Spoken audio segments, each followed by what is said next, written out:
할렐루야.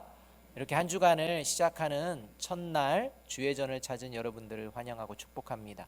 우리 옆에 있는 분들하고 서로 인사합니다. 성령 충만. 우리 또 앞뒤에 있는 분들하고도 인사합니다. 사랑합니다. 축복합니다. 오늘 우리가 읽은 본문은 사도 바울이 자신이 경험했던 이 환상과 계시에 대한 이야기를 좀 언급하면서 좀 들을만 하려다 보니까 그것은 쏙 들어가고 무슨 내용인지는 도대체가 알 수가 없고, 그리고 나서 이제 자신의 약점에 대해서 이야기를 하는 것을 볼 수가 있습니다. 사도 바울은 자신의 육체에 가시가 있다고 말을 합니다. 그리고 이 표현을 좀 강하게 표현하는데 어떤 표현으로 하느냐? 사탄의 사자다, 이렇게까지 표현하고 있는 것을 볼 수가 있습니다. 사도 바울이 이야기하고 있는 이 사도 바울이 지금 가지고 있는 육체의 가시, 이 사탄의 사자가 구체적이고 실제 무엇인지 그 팩트는 알 수가 없습니다. 그냥 여러 가지로 신학자들이 이런 거일 것이다, 저런 거일 것이다 추정을 할 뿐이지 정확하게 어떠한 것을 이야기하는 것인지는 성경에 등장하지는 않습니다. 그러나 이 사도 바울의 고백을 통해서 분명하게 우리가 알 수 있는 건 뭐냐면, 한마디로 사도 바울에게는 무엇이 있었냐면 약점이 있었다는 것입니다. 누가 봐도 건드리면 굉장히 마음이 힘들어하는 약점, 그 약점이 있었음을 사도 바울이 고백하고 있습니다. 여러분, 사도 바울뿐만 아닙니다. 누구에게나 약점이 있습니다. 인간에게는 누구에게나 약점이 있습니다. 드러나지 않을 뿐입니다. 이 약점이 질병일 수도 있고요, 또는 누군가가 건드리면 견디지 못할 정도의 이 치명적으로 마음에 상처를 주는 이 과거사의 문제이거나, 또는 지극히 개인적으로 누군가를 비교함으로 말미암아 생겨나는 열등감, 이러한 부분일 수도 있다는 것입니다. 어찌되었든 모든 사람들은 나름 약점을 가지고 있는 불완전한 존재입니다. 그래서 사람들은 할 수만 있으면 자신의 약점을 어떻게 하려고 합니까? 숨기려고 합니다. 할 수만 있으면 드러내는 것을 꺼려 하는 것이 우리의 일반적인 생각이요 모습입니다. 아마 저와 여러분도 예외는 아닐 것이라고 생각이 되어집니다. 얼마 전에 제가 머리를 하러 미용실을 갔습니다. 그러더니 제 상황을 이렇게 보시고 제 머리의 상황과 여러 가지를 보시더니 살짝 파마를 하면 키도 커 보이고 결정적으로 머리 빠진 부분을 이게 가려주는 효과도 있다. 그러면서 파마를 이렇게 한번 권유를 하시더라고요. 키도 커 보이고 머리 빠진 것도 가려진다는데 지금 파마를 한번 해볼까 고민 중이었는데요. 오늘 사도 바울이 자신의 약점을 이야기하면서 9절에서 이렇게 선포하는 겁니다. 나의 여러 약한 것들에 대하여 자랑하리니, 이렇게 선포하는 겁니다. 제가 이 말씀을 준비하면서 아멘 하고 결정은 내렸습니다. 어떤 결정을 내렸는지는 두고 보시면 아실 것입니다. 어쨌든 사도 바울이 지금 뭘 선포하느냐?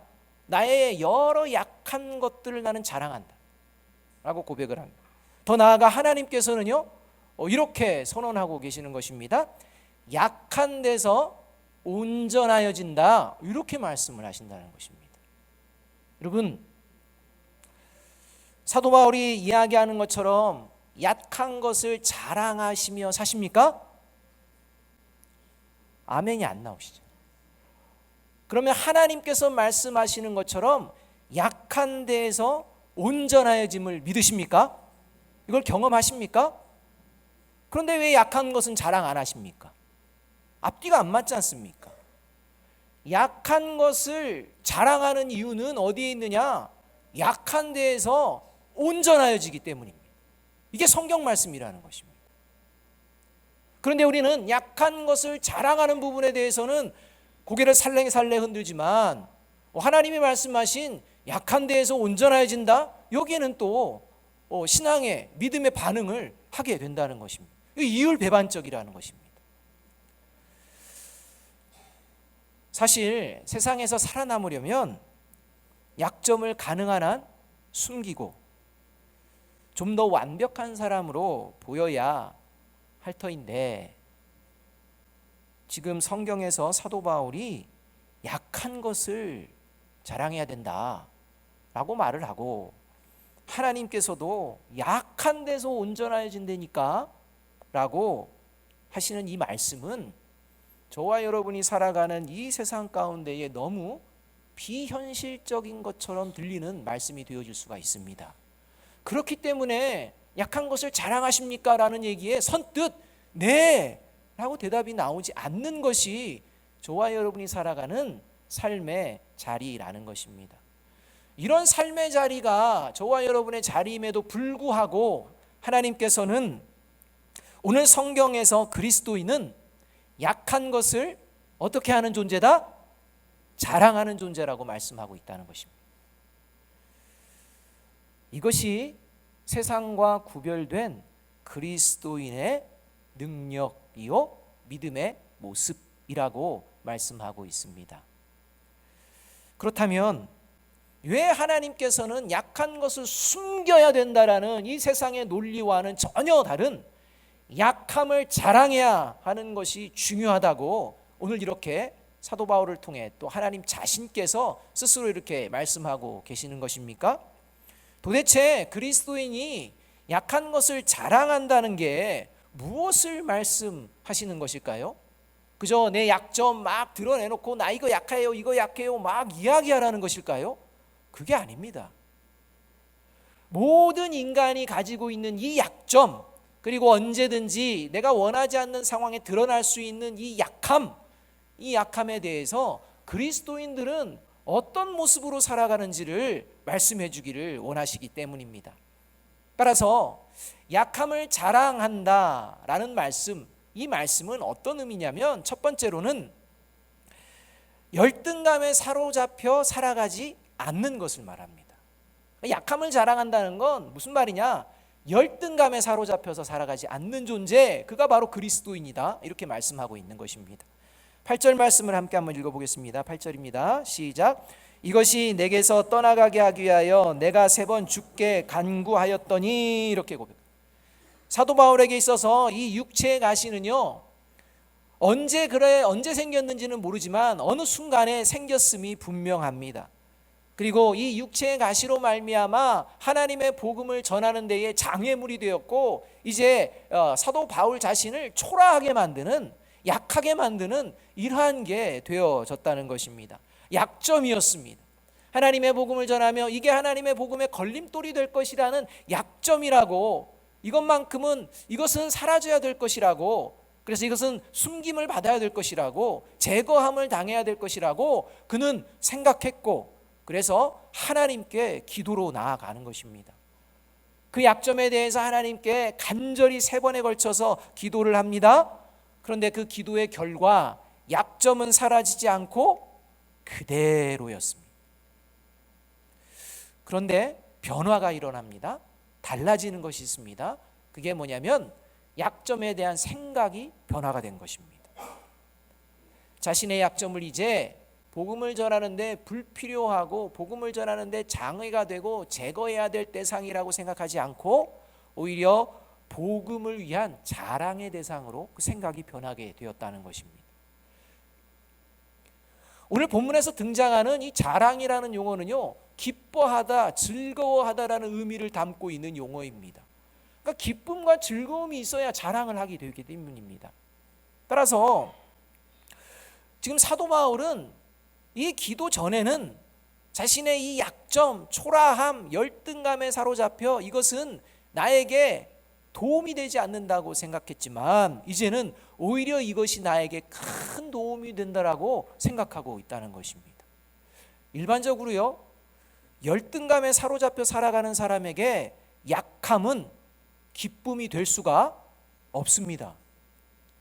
어떻게 하면 나의 약점, 어떻게 하면 우리 가정의 약점, 어떻게 하면 우리 자녀의 약점, 이것이 들키지 않을까 노심초사하지, 그것이 들켰을 때 그래 괜찮아 라고 생각하는 사람이 많지 않다는 것입니다. 그것을 부끄러워하고 그것을 힘들어하고 이렇게 하는 모습들이 우리 가운데에 있다는 것입니다. 그러나 지금 오늘 성경에서는 이 그리스도인은 그러한 약함마저도 기쁨으로 여길 정도로, 자랑으로 여길 정도로 이제 더 이상 자신의 약함으로 인해 열등감이나 초라함에 빠져서 사로잡혀서 살아가지 않는 존재로 변화되었음을 이야기해주고 있다는 것입니다. 여러분 혹시 가정 가운데 여러분 가족들 약점들 이러한 것들이 드러날까 봐 막 두려워하십니까? 그렇다면 지금 열등감에 사로잡혀 계신 것입니다. 근데 그리스도인은 그래서는 안 된다는 것입니다. 그게 있는 모습 그대로라는 것입니다. 지금의 현실이라는 것입니다. 그 현실을 받아들이고 인정하지 않는 이 모습, 이것이 바로 열등감에 사로잡힌 모습이라는 것입니다. 그래서 가만히 살펴보면 열등감에 사로잡히는 이유 중에 하나는 뭐냐?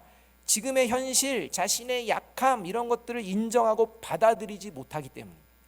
조금 시간이 지나면 뭔가 상황이 바뀌면 그러한 것들은 보여지지 않을 것이라는 막연한 기대 앞에서 인정하지 않는 것입니다. 저게 전부가 아닐 것이라고만 생각하며 받아들이지 않는 것입니다. 그래서 다른 사람들이 그런 약점을 알게 되면 힘겨워하는 것입니다. 제가 예배를 드리다 보면요, 예배 중에요 찬송을 얼마나 많이 합니까? 그렇죠? 근데요 찬송할 때 입을 딱 다무시고 계신 분이 계세요. 입을 안 떼십니다. 왜 안 떼실까? 제가 고민해 봤습니다. 아마도 노래하는 게 부담스러워서, 찬송하다가 옆에 있는 분들이 듣고서 괜히 시험에 들까 봐, 아마 그래서 그 부분에 약점이 있으셔서 다른 분들이 예배에 집중하기 위해서 나는 일단 찬송은 하고는 싶지만 상황이 안 되니 내가 좀 참아야겠다라고 하며 그래서 그럴 것이라고 추측을 해봅니다. 근데 만일 그게 아니라 이것이 내가 하나님을 찬송하는 이 소리가 들렸을 때 사람들이 나를 힐끗힐끗 쳐다보는 이 모습이 견디기 힘들어서 만약을 찬송하지 않는다면 그건 그리스도인의 모습이 아니라는 겁니다. 그리스도인은요 하나님께 찬송하는 존재입니다. 이 예배 자리에서마저 하나님께 찬송하지 않는 그러한 모습이 세상 가운데 나아가서 찬송할 수가 없습니다. 또 중보기도도 마찬가지입니다.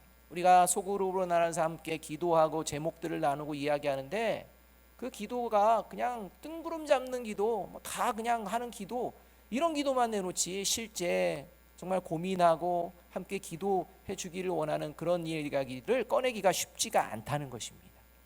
왜입니까? 그것이 오히려 부메랑이 되어서 나에게 상처로 다가올까 봐 그것을 얘기하지 않습니다. 이런 현상들이 있는 그러한 모습들이 교회 공동체일 수는 없는 것입니다. 이게 기도하는 공동체일 수는 없는 것입니다. 예배하는 공동체일 수는 없는 것입니다. 이렇게 열등감에 사로잡혀 살아가는 사람의 특징 중에 또 다른 이면의 특징이 등장하는데요, 그게 뭐냐면 이제는 다른 사람의 약함을 드러내려고 공격하는 습관이 있다는 것입니다.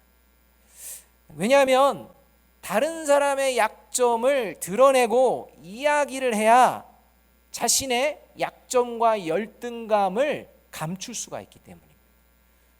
그래서 열등감을 가진 사람일수록 다른 사람들을 보며 그 사람들의 약점을 알고 보고 듣게 되면 이것을 쉽게 그냥 막 이야기하는 이러한 특징들을 보이게 됩니다. 따라서 주변에 자꾸 남의 약함이나 약점을 이야기하는 사람을 보시면, 또 자신에 대해서 그렇게 얘기했다는 사람을 들으시면 어떻게 반응하는 것이 그리스도인이냐? 아, 그분이 열등감에 빠져 있구나, 이렇게 생각하면 된다는 것입니다. 어떻게 나의 그 약점을 어떻게 막 이렇게 하지 마시고, 그분은 지금 바른 믿음의 자리가 아닌 지금 바르지 못한 믿음의 자리에 있기 때문에 그렇게 반응할 수밖에 없다는 것을 받아들일 때, 그리고 인정할 때, 그리고 내가 그것이 실제 내 약점임을 받아들일 때 더 이상 저와 여러분에게는 그것이 흠이나 상처가 아니라는 것입니다. 저와 여러분이 그것을 분명하게 알아야 합니다. 그래서 누구나 가지고 있는 열등감, 그 열등감이 그리스도인들은 말씀 안에서 성숙되어지는 과정 가운데에 이 열등감에 사로잡히지 않게 된다는 것입니다. 왜냐하면 그게 사실이니까 말입니다. 따라서 저와 여러분이 가진 약점, 이것을 두려워하거나 또 이것들이 드러나게 됐을 때 이것으로 말미암아 힘겨워하는 모습, 이 모습을 하나님께 올려드리고 다시 회복되어지는 저와 여러분이 되기를 주님의 이름으로 축복합니다. 여러분, 사도 바울의 이 약함을 공격하던 이 존재들이요, 당시 고린도 교회에 있었습니다. 그리고 이 고린도 교회에 있는 그 존재들을 거짓 사도와 거짓 교사들이라고 성경은 기록하고 있다는 것입니다. 여러분, 이렇게 다른 사람의 열등감과 다른 사람의 약점과 연약함을 공격하는, 이야기하는 이 습성이 누구로부터 배운 습성이냐? 사탄에게서 배운 습성입니다. 그래서 사탄의 속성이 그런 속성입니다. 사탄은 자신이 하나님께 열등하다는 것을 압니다. 도저히 하나님과는 비교의 대상이 되지 않는다는 것을 압니다. 또한 사탄은요, 그리스도인들에게 자신이 열등한 존재라는 것을 압니다. 이것을 사탄이 압니다. 그래서 사탄의 공격 대상은 누가 되느냐? 하나님과 그리고 그리스도인이 주요 공격 대상이 됩니다. 약점을 가지고 공격해 들어간다는 것입니다. 그 대표적인 것이 예수님을 십자가에 못 박히도록 누구를 사용했느냐? 열등감에 빠져 있는 유대 종교 지도자들을 사용했다는 것입니다. 그래서 가장 수치의 자리, 약함의 자리인 십자가에 그냥 못 박게 하는, 그래서 자기가 이긴 것처럼 그렇게 생각하는 이러한 어리석음을 범한 것이 사탄이었다는 것입니다. 또한 이 사탄은요, 지금도 여전히 예수 그리스도 외에는 구원의 길이 없다라고 외치는 이 기독교의 외침에 대해서 왜 기독교만 이렇게 배타적이냐? 왜 자기 주장만 하느냐? 왜 기독교에만, 왜 예수 그리스도만 믿어야 구원이라는 그 일이 일어나느냐? 그거는 인정할 수 없다. 내가 보니 그리스도인과 나를 보니 내가 오히려 나은데, 아니 나는 믿지 않는다는 이유로 구원을 받지 못한다? 그건 있어서는 안 되는 일이다 라고 생각하며 그리스도인들의 약점을 잡아 공격하고 있는 것이 세상의 현실이라는 것입니다. 왜입니까? 자신이 열등감을 느끼기 때문입니다. 나는 분명 아닌데, 저 사람보다 나은데 내가 구원이라는 것을 못 받는 이유가 예수 그리스도를 못 믿기 때문이라고 이렇게 얘기하며 이제는 그것이 그리스도인을 공격하는 대상이 되어지게 된다는 것입니다. 이것이 사탄의 속성입니다. 따라서 어떻게 해서든지 저와 여러분의 약함을 공격하여 이 열등감에 빠뜨리려는 이 사탄의 공격에 오히려 당당하게 나의 약함을 인정하고 받아들임으로써 사탄의 공격을 무력화시키는 저와 여러분이 되기를 주님의 이름으로 축복합니다. 그리할 때 열등감이 어느새 사라지게 여러분 되어 있다는 것입니다. 파마할까요 말까요? 여러분, 두 번째로 약한 것을 자랑한다는 것, 이것은 자기 자랑을 삼가며 겸손한 삶을 살아내는 것을 말합니다. 7절 말씀 함께 한번 읽어보겠습니다. 7절 말씀입니다. 시작. 여러 계시를 받은 것이 지극히 크므로 너무 자만하지 않게 하시려고 내 육체의 가시 곧 사탄의 사자를 주셨으니 이는 나를 쳐서 너무 자만하지 않게 하려 하심이라. 사도 바울은 자신의 약함을 하나님께 제거해 주시기 위해 간절히, 하나님의 복음의 진보가 되기 위해서는 이게 없어야 합니다라고 간절히 기도했지만 하나님께로부터 그가 원하는 응답을 받지는 못합니다. 그런데 자신이 원하는 응답보다 더 크고 확실한 응답을 받게 됩니다. 그것이 바로 자신에게 약점이 있어야 하는 이유를 깨닫게 된 것입니다. 사도 바울이 자신에게 약점이 있어야 되는 이유를 깨달았는데 그것은 바로 자신을 교만하지 않고 겸손하게 하시려는 하나님의 깊으신 뜻이 있음을 사도 바울이 고백하고 있는 것입니다. 여러분, 이것은 저와 여러분에게도 마찬가지입니다. 예수 그리스도를 믿는 사람에게는 모두 동일하게 적용되어지는 것입니다. 저와 여러분이 어떤 상황으로 말미암아 약함이 있는지, 또 약함을 지금 가지고 있는지는 알 수 없지만, 그리고 그 약함을 여전히 하나님께서 두고 계시는 그 이유는 분명하다는 것입니다. 그 이유가 무엇이냐? 교만하지 않고 겸손케 하시는 하나님의 뜻이 있다는 것입니다. 그래서 다른 사람을 보아도, 다른 사람의 약점을 보아도 겸손해지는 것입니다. 그런데 이것을 모르는 교만한 사람의 특징은요, 다른 사람의 약점을 지적할 뿐만 아니라 자기 자랑을 늘어놓습니다. 나 같으면 이렇게 할 텐데 하면서 이제 꼭 같이 얘기하는 거예요. 그러면 그렇게 잘하시는 분이 하시면 됩니다. 근데 그렇게 안 하면서 얘기는 거창합니다. 여러분, 지금 모든 댓글 다는 것들이 그런 거 아닙니까? 우리나라 댓글을 다루시는 분들은요, 다 대통령감이고요, 다 지도자감이고요, 다 위대합니다. 막 그분들 말 들으면요, 다 해결될 것 같아요. 근데 문제는요, 그분이 대통령이 되고 그분이 지도자가 되면 해결이 될까요? 그게 문제라는 겁니다. 책임 없게 막 이야기하고 자기는 이런 생각을 가지고 있다라고 대단한 자랑들을 하는 이런 시대가 우리의 시대라는 것입니다. 약점을 숨기고 자기 자랑이 많아야 성공하고 출세한다고 막 부추기는 이런 세상입니다. 자랑거리 한번 내놔봐라 이러지, 어디 이력서에 약점거리 한번 내놔봐라 이렇게 얘기하는 사람 없습니다. 다 자랑거리만 적습니다. 사실 과장합니다. 포장합니다.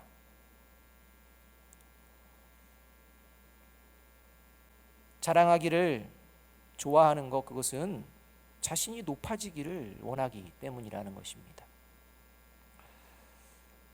특히 교회 공동체 안에서는요, 이 자기 자랑 중에 특히 주의해야 될 게 뭐냐면 영적인 교만, 이것을 주의해야 합니다.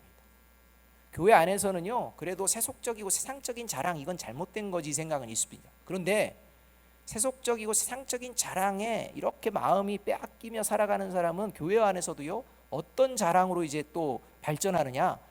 영적인 교만으로 발전하게 된다는 것입니다. 뭔가 신령하게 보이려고 하는 그런 모습들이 막 보여진다는 것입니다. 그리고 그것을 자랑합니다. 사도 바울은요, 자신이 여러 계시를 받은 것이 지극히 크므로 하나님께서 이 사탄의 사자를 주었다고 말씀하고 있습니다. 그러니까 사도 바울이요, 지금 영적으로 경험한 게 대단하다는 것입니다. 영적으로 자랑할 만한 것이 엄청나다는 것입니다. 그런데 이 영적인 교만에 빠지지 않게 하기 위해서 하나님께서 특단의 조치를 내리신 게 약점이라는 거죠. 육체의 가시라는 것입니다. 이것을 깨닫습니다.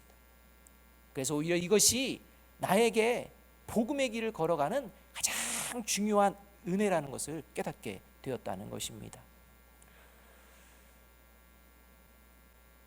뭔가 신령해 보이는 것들을 통해 자신을 높이고 자신의 뜻을 이루려고 하는 이런 잘못된 영에 사로잡힌 사람들이 여러분 교회에 생각보다 의외로 많이 있습니다. 이것을 이용하는 존재들이 특정 이단이 있는데요, 이 이단들의 특징 중에 하나, 특별히 하여튼 유명한 그 이단은요, 이 교회를 무너뜨리기 위해서 하는 전략이 그런 것입니다. 일단 교회에 새신자로 등록을 합니다. 새신자로 등록하면요, 얼마나 열심히 뭔가를 하는지 모릅니다. 찬양, 기도, 성경 공부 열심히 합니다. 열심히 하고 조용히 합니다. 그러면서 교제의 폭을 넓혀갑니다. 그리고 이런 교제의 폭을 넓혀가는 과정 가운데 사람들의 신뢰를 얻게 됩니다. 이 신뢰를 얻고 나서 이제 이 이단들은요, 이제 타겟을 정합니다. 그래서 자신과 좀 더 친밀한 사람, 이렇게 하는 사람을 타겟으로 정해서 그 다음부터 이제 하는 이야기들이 이런 신령한 이야기들을 합니다. 그래서 예를 들면 어제 제가 기도하고 있었는데 성도님 생각이 나게 하셨어요. 그 성도님께 무슨 일 있는 거 아니에요? 저에게 이런 마음을 주셨어요 라고 하며 그러한 식으로 접근을 한다는 것입니다. 그래서 이 성도님이 그런가 해가지고 같이 이야기하고 은밀한 대화를 나누면서 이제 더 기도하고 함께하며 이제 신앙의 교제를 이 신령한 교제라고 생각하며 이루어 가게 된다는 것입니다. 이러한 행동을 어느 정도 하고서 이제 교회 안에 어느 정도 자리와 어떤 영적인 위치에 이제 신뢰를 얻은 뒤에 이제 그들의 정체가 드러나기 시작합니다. 그게 이제 성도들 간에 또는 성도와 교역자 간에 이간질을 하기 시작하는 것입니다. 이제까지 지금 경험해 본 사람이, 그리고 기도해 본다는 사람이 이렇게 얘기를 하니까 귀를 기울이는 것입니다. 그러면서 그때부터 이제 교회가 어지러워지는 이런 일들을 자행하는 이단이 여전히 존재하고 있습니다. 지금 사도 바울이요, 약함을 자랑한다고 선포하는 이유도 어디 있느냐? 이런 자들이 지금 고린도 교회에 들어와서 이 사도 바울을 공격하고 사도 바울이 전하는 복음은 잘못됐다라고 이야기하며 자신들의 의의를 드러내면서 지금 하는 이 상황 때문에 교회가 어려움을 겪고 있다는 것입니다. 그래서 사도 바울이 자신의 약점을 가지고 계속 공격하는 이 모습에 대해서 얼마든지 공격해라. 나는 이 약점이 오히려 하나님의 복음을 증거하는 능력이라고 믿는다 라고 하며 나아가고 있다는 것입니다. 그래서 사도 바울은 이러한 자들을 골로새서 2장 18절 19절에서는 예수님을 의지하지 않고 자신의 육신의 생각을 이루기 위해 겸손한 척하는, 꾸며낸 겸손을 보여내는 존재라고 이야기를 하고 있습니다. 또한 고린도후서 11장 15절, 이 12장이 이야기가 되게 된 배경의 핵심이 11장 15절에 나옵니다. 고린도후서 11장 15절 말씀 함께 한번 읽습니다. 시작. 그러므로 사탄의 일꾼들도 자기를 의의 일꾼으로 가장하는 것이 또한 대단한 일이 아니니라. 그들의 마집은 그 행위대로 되리라. 그러니까 사탄의 일꾼들이 의의 일꾼처럼 이렇게 가장하는 게 그게 어려운 게 아니다. 교회 안에서 신령한 것들 많이 경험했고 신령한 것들 많이 받고 이런 얘기들을 막 하면 오 대단하다 이렇게 생각하며 그냥 속아 넘어가는 이런 일들이 있다는 것입니다. 그러면서 이제 사도 바울이 마지막은 그 행위대로 이제 심판을 받을 것이다 이렇게 선언하면서 이제 12장의 이야기가 계속 진행이 되고 있다는 것입니다. 그래서 고린도전서 1장 28절 29절은요 분명하게 이렇게 말씀합니다. 하나님께서 세상에 천한 것들과 멸시받는 것들과 없는 것들을 택하사, 다시 말해 약한 자들을 하나님이 택하셔서 이 하나님 앞에서 이제 이 약함을 두려워하지 않는 존재들을 통해 어떤 일을 벌이시느냐? 있는 것들을 패하려 하시나니, 이렇게 말합니다. 자기 자랑하며 교만한 자들, 이들을 패하게 하신다. 그 이유는 이는 아무 육체도 하나님 앞에서 자랑하지 못하게 하려 하심이라, 이렇게 말씀합니다. 시편 147편 6절은 이렇게 말씀합니다. 이 말씀은 함께 한번 읽어보겠습니다. 같이 읽습니다. 시작. 여호와께서 겸손한 자들은 붙드시고 악인들은 땅에 엎드러뜨리시는도다, 이렇게 말합니다. 하나님이 바라보시는 두 존재가 있는데 하나는 겸손한 자, 겸손하지 못한 자는 악인, 이렇게 얘기하는 것입니다. 그래서 겸손한 자의 결국은 하나님이 붙드시고 겸손치 못한 자들은 하나님께서 버리신다, 이렇게 말씀하고 계신다는 것입니다. 따라서 저와 여러분이 언제나 자기를 높이고 자기를 자랑하는 그 모습이 아니라 겸손한 모습으로 누구에게나 약점이 있음을, 연약함이 있음을 바라보며 함께 그 약점 가운데에서 하나님의 살아계심을 드러내는 이 모습을 살아내는 존재가 겸손한 자라는 것입니다. 저와 여러분의 모습 가운데에 이러한 모습이 새로워지기를 주님의 이름으로 축복합니다. 마지막으로 세 번째로, 약한 것을 자랑한다는 것은 이 약함을 통해 하나님께 영광을 올려드리는 삶을 살아내는 것을 말합니다. 그러니까 이 약함을 통해 약함을 부끄러워하지 않고 이 약함에 있는 모습 그대로 이제 자신에게 맡겨주신 하나님의 사명을 감당해내게 된다는 것입니다. 다른 사람이 나의 약점을 건드린다고 해서 사명의 자리를 벗어나지 않는다는 것입니다. 다른 사람이 나의 약점을 가지고 힘들게 한다 할지라도 하나님께서 주신 그 믿음의 길을 포기하지 않는다는 것입니다. 그래서 하나님의 살아계심, 내가 내 힘과 능력이 아닌 하나님의 능력으로 살아가는 그리스도임을 보여내게 된다는 것입니다. 10절의 말씀 우리 함께 한번 읽어보겠습니다. 10절입니다. 같이 읽습니다. 시작. 그러므로 내가 그리스도를 위하여 약한 것들과 능욕과 궁핍과 박해와 곤고를 기뻐하노니 이는 내가 약한 그때의 강함이라, 이렇게 말. 이제 자신을 공격하는 그런 거짓 사도와 거짓 교사들의 그 공격에 대해서 이제 사도 바울은 어떻게 한다냐? 그러한 능욕 괜찮다. 그것으로 인해서 궁핍해지는 거 괜찮다. 그것으로 인해서 내가 박해와 곤고를 받을지라도, 그리고 그 약함이 여전히 나에게 있을지라도 나는 괜찮다. 나는 오히려 기뻐한다 라고 이야기하고 있습니다. 그리고 그 이유가 어디 있느냐? 오히려 내가 약한 그때가 진정한 믿음의 강력한 능력, 이 믿음의 능력을 보여줄 기회의 때임을 나는 믿는다 라고 선포하고 있다는 것입니다. 그래서 내가 그리스도를 위하여 이렇게 말씀을 시작하는 것을 우리가 볼 수가 있습니다.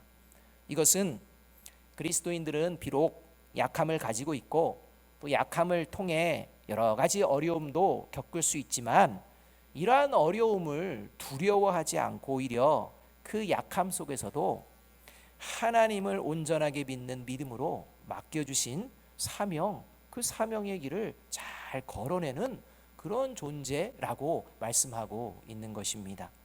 여러분, 이러한 대표적인 사건 중에 하나가 저와 여러분이 잘 알고 있는 다윗과 골리앗입니다.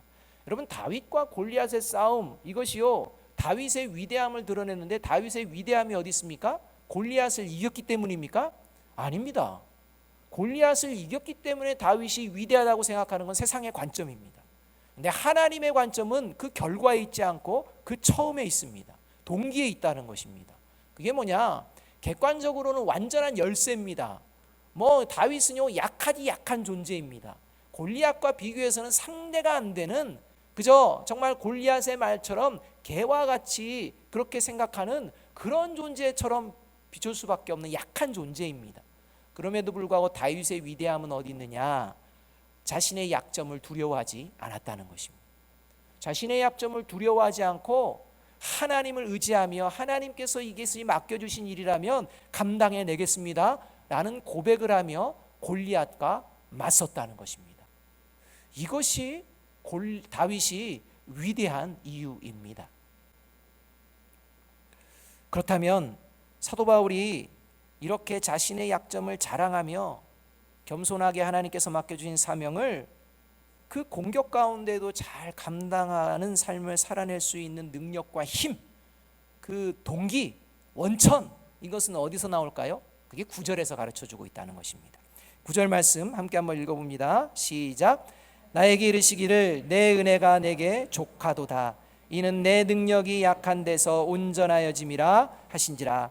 그러므로 도리어 크게 기뻐함으로 나의 여러 약한 것들에 대하여 자랑하리니 이는 그리스도의 능력이 내게 머물게 하려 함이라. 사도 바울은 자신의 삶의 자리 가운데 계속해서 자신의 약점을 걸고 넘어지고 공격해오는 이러한 모습 속에서 그 믿음을 잃지 않고 걸어낼 수 있었던 이유가 어디 있느냐? 하나님의 은혜였다는 것. 하나님의 은혜면 충분하다는 것입니다. 다른 게 필요 없다는 것입니다. 약점이 사라지는 게 아니라 하나님의 은혜에만 붙들려 있다면 충분하다는 것입니다. 여러분, 그래서 사도 바울은요 2절에서 이렇게 얘기합니다. 내가 그리스도 안에 있는 한 사람을 아노니, 이건 자신을 이야기하는 것입니다. 그는 14년 전에 셋째 하늘에 이끌려간 자라, 이렇게 말합니다. 지금 사도 바울이 이 복음을 전하며 결단코 놓지 않는 게 뭐냐? 14년 전에 경험한 사건입니다. 이 14년 전에 경험한 이 사건이 그를 14년 동안 지금 복음의 증거자로 살게 했고, 앞으로 죽는 그 자리까지 복음의 증거자로 약함을 자랑하며 주눅들지 않고 온전하게 살아낼 수 있노라 고백하고 있는 것입니다. 그렇다면 이 14년 전에 도대체 무슨 경험을 했느냐? 정확한 건 알 수 없지만 그 본질은 알 수 있다는 것입니다. 이게 4절에 나옵니다. 4절 말씀을 함께 한번 읽어보겠습니다. 시작. 그가 낙원으로 이끌려가서 말로 표현할 수 없는 말을 들었으니 사람이 가히 이르지 못할 말이로다. 이렇게. 사도 바울이요 예수 그리스도를 믿은 뒤에 그가 14년 전에 경험한 게 뭐냐? 하나님의 나라를 경험한 것입니다. 그가 예수 그리스도가 하나님의 아들이심을 믿을 뿐만 아니라 이 하나님의 나라가 실제함을 경험하는 그 은혜, 그 능력, 그래서 이 하나님의 나라를 나에게 주시기 위해서 예수 그리스도를 십자가에 내어주시고 그 사랑으로 나를 새롭게 하셨음을 고백하는 그 은혜에 대한 고백이 14년 지난 이 시간 자신을 가장 힘들게 하는 약점을 건드리는 자들 앞에서 내가 약함을 자랑하노라, 약할 그때가 강함이다, 이렇게 선포하고 있다는 것입니다. 여러분, 저와 여러분 인생 가운데에 언제 누가 저와 여러분의 약점을 건드리며 감당하지 못할 것이라고, 너는 안 된다라고 얘기하는 일이 벌어질 수 있습니다. 그때 저와 여러분이 기억해야 될 것이 바로 십자가의 은혜인 줄로 믿습니다. 이 십자가를 바라볼 때 저와 여러분을 기다리시고, 저와 여러분을 힘주시고, 저와 여러분을 도우시는, 그리고 믿음의 길을 걷게 하시는 하나님을 경험하게 될 줄로 믿습니다. 최근에요, 몇 년 동안 총신대 아시죠? 우리는 이제 통합교단이어서 장신대 중심이고, 이 합동 쪽은 총신대 중심인데요, 이 총신대의 비리와 막 이러한 문제들이 많아가지고 엄청 어수선했습니다. 이 총신대 어수선 사태를 해결하면서 총장을 새로 이제 세웠습니다. 한 3개월 전에 세웠는데요, 이 총장으로 세워진 분이라면 우리가 언뜻 생각하면, 그래, 그 어려운 지금 상황을 잘 해결하고 그 어려운 상황을 잘 이끌어갈 수 있는 뭔가 좀 특별한 이러한 존재, 뭔가 그래도 나름대로 괜찮은 이런 사람을 뽑았으리라니 생각할 수 있는데요, 그의 육체적인 모습은 어떤 모습이냐, 보이는 모습은 어떤 모습이냐, 사춘기 때 시력을 잃어버린 시각장애인, 시각장애인 목사님을요, 사회복지를 전공하신 목사님인데 시각장애인 목사님을요, 그 지금 문제가 산적한 총신대 총장의 자리로 세웠다는 것입니다. 여러분, 이게 상식적으로 좀 안 되잖아요, 말이. 건강한 사람도 힘들 텐데 그 약점을 가진 이러한 분이 그 자리에 세워졌다는 것입니다. 이렇게 총신대 총장으로 세워진 분께서 이제 한 기독교 모임에 이제 설교자로 등단하셔서 이런 말씀을 한 것을 제가 보았습니다. 이런 말씀을 했습니다. 내 능력은 약함에서 옵니다, 이런 얘기를. 그리고 누군가 손을 잡지 않으면 5m도 가기 힘들고, 어떤 사람들은 안 보이면서 결제는 어떻게 할 것이냐라고 걱정도 합니다. 그럼에도 총장직 수행엔 지장이 없습니다. 왜냐하면 제 연약함 그 공간이 여러분이 들어올 공간이기 때문입니다. 저의 약함이 여러분의 참여를 이끌므로 제 약함을 얕보지 마세요, 이렇게 얘기했다는 거예요. 여러분, 얼마나 여유가 있습니까? 그 약함으로 수많은 얘기하는데, 아니요, 그 약함이 오히려 우리가 잘 되는 능력이 됩니다. 여러분들이 제가 뭐가 약한지 잘 아시니까 도와주실 거 아닙니까? 제 약한 부분에 함께 참여해 주셔서 지금 이 어려운 상황을 잘 해결할 줄로 믿습니다, 라는 이러한 생각을 이야기하시는 것을 읽어보았습니다. 사랑하는 여러분, 약함을 두려워하지 마시고 주눅들거나 열등감에 빠지지 않는 저와 여러분이 됩시다. 저와 여러분을 도우시는 하나님이 함께 하시기 때문입니다. 또 저와 여러분과 함께 하나님의 나라를 이루어가는 가족과 또 성도님들이 계시기 때문입니다. 비록 여전히 약함은 있지만 약함 속에서도 겸손함으로 맡겨진 사명을 감당해내는 그리스도인을 통해 하나님께서는 더 큰 일을 이루실 줄로 믿습니다.